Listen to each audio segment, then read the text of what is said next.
बदलापुरातील परिस्थिती चिघळण्यास शिंदे जबाबदार. मुख्यमंत्र्यांच्या दौऱ्यामुळे प्रकरण दाबण्यात आलं, सुषमा अंधारेंचा आरोप. बदलापुरातील आदर्श विद्या मंदिरचा ताबा प्रशासक घेणार. भविष्यामध्ये अशा घटना घडल्यास मुख्याध्यापकांसह शाळेवर कारवाई करणार. मंत्री दीपक केसरकरांची माहिती.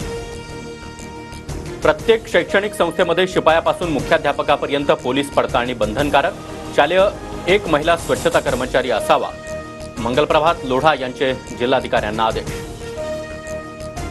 बदलापुरातील आंदोलनाप्रकरणी 22 जणांना 14 दिवसांची न्यायालयीन कोठडी. कोर्टाबाहेर आंदोलकांच्या नातेवाईकांनी हंबरडा फोडला, तर आंदोलकांची केस मोफत लढण्याचा वकील संघटनांचा निर्णय.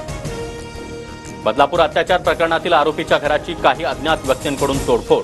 कल्याण कोर्टाकडून अक्षय शिंदेला 26 ऑगस्टपर्यंत पोलीस कोठडी. बदलापूरमधील घटना दुर्दैवी. अशा घटनांमधील आरोपींना फाशी दिली पाहिजे. उपमुख्यमंत्री अजित पवार यांचं वक्तव्य.